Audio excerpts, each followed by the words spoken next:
சேலம் மாவட்டம் ராமநாயக்கம் பள்ளியில் உள்ள விவசாயிகள் கண்ணையன் மற்றும் கிருஷ்ணனுக்கு அமலாக்கத்துறை சமன் அனுப்பிய விவகாரத்தில் புதிய பின்னணி தகவல்கள் வெளியாகி இருக்கின்றன. ஏனென்றால் இந்த வழக்கு பதிவு செய்யப்பட்டது 2017ஆம் ஆண்டு வனத்துறையினரால் வழக்கு பதிவு செய்யப்பட்டு அந்த வழக்கில் இருந்து 2021ஆம் ஆண்டு கண்ணையன், கிருஷ்ணன் ஆகிய 2 விவசாயிகளும் விடுதலை செய்யப்பட்டிருக்கிறார்கள்.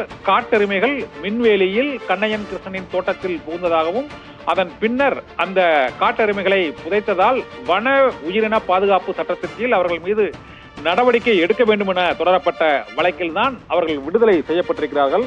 ஆனால் 2 ஆண்டுகள் கழித்து அமலாக்கத்துறை கடந்த மார்ச் 2023ஆம் தேதி அவர்களுக்கு சமன் அனுப்பியிருக்கிறது. அந்த சமனில் அவர்கள் கடந்த 5/2/2003 அன்று அவர்கள் விசாரணை 5/12/2023 அன்று அவர்கள் விசாரணைக்கு ஆஜராகி இருக்கிறார்கள். இந்த முதிய விவசாயிகள் அமலாக்கத்துறை அலுவலகத்தில் விசாரணைக்கு ஆஜரானது ஏன், அவர்கள் மீது விடுதலை செய்யப்பட்ட சூழ்நிலையில் இந்த வழக்கு பதிவு செய்யப்பட்டது ஏன் என்ற கேள்விதான் தமிழகம் முழுவதும் சர்ச்சையை ஏற்படுத்தியது. அதற்கான அந்த வழக்கு பதிவு செய்வதற்காக அமலாக்கத்துறை சார்பில் அனுப்பப்பட்ட கடிதத்தை தான் நாம் இப்போது இதில் பார்த்து கொண்டிருக்கிறோம்.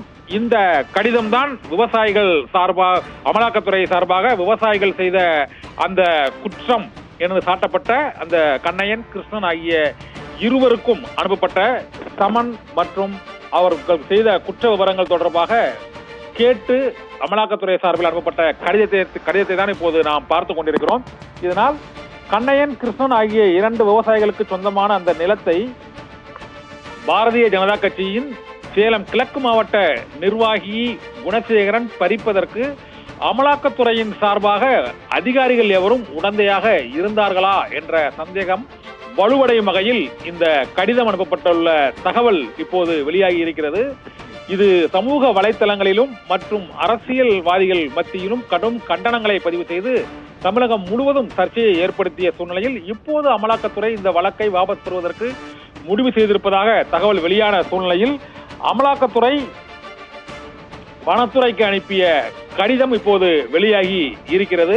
அவர்கள் மீதான குற்றச்சாட்டுகள் மற்றும் பதிவு செய்யப்பட்ட வழக்குகளின் விவரங்கள் ஆகியவற்றை கேட்டு அதன் பின்னர் அமலாக்கத்துறை விவசாயிகள் கண்ணையன், கிருஷ்ணன் ஆகியோருக்கு சமன் அனுப்பியிருக்கிறது. அதற்கான ஆதாரங்கள் இப்போது புதிதாக வெளியாகி இருக்கிறது.